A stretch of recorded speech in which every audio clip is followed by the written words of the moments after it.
Did you know that you can make beautiful shaker-style cabinet doors and drawer fronts using just your table saw?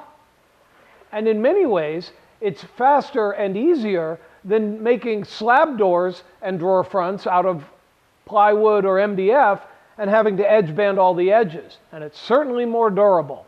So let's take a look at how that's done. What makes this project easy is what's commonly referred to as a stub tenon. The rails and the stiles of your door are going to get a groove in them, and then we're going to cut a stub tenon that's designed to perfectly fit that groove to give a quick and easy joint, and it's all done right here on the table saw. All of the parts get a groove along one of the long edges, and this groove needs to be fitted to the panel. My panel is thinner than 1/4, so I'm using a standard blade and making 2 passes. Then simply adjust the rip fence until your groove fits the panel properly. Making 2 passes means the groove will automatically be centered on your stock. The panel should fit easily into the groove, but without excess play.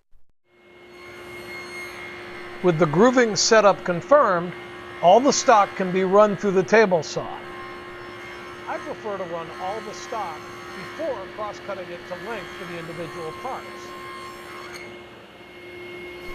I don't use feather boards very often, but this is an operation where it comes in very handy.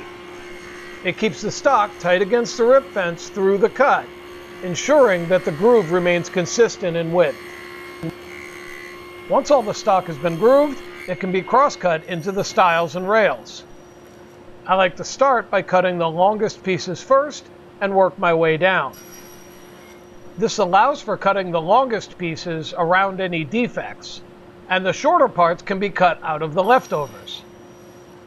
The stiles are cut to the overall height of the door or drawer front, and the rails are cut to the distance between the 2 stiles plus the length of the 2 stub tenons. I made this groove 3/8 of an inch deep, so each rail has to be 3/4 of an inch longer so that the stub tenon fills the groove.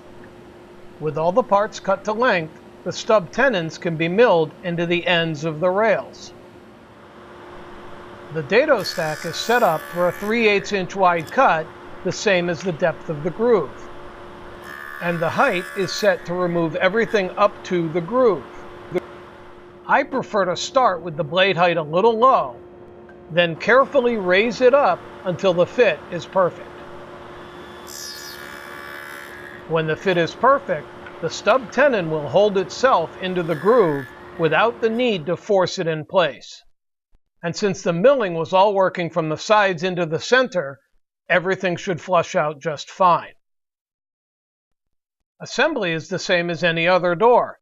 A little glue applied to the ends of the rails, the panel inserted, and everything clamped square.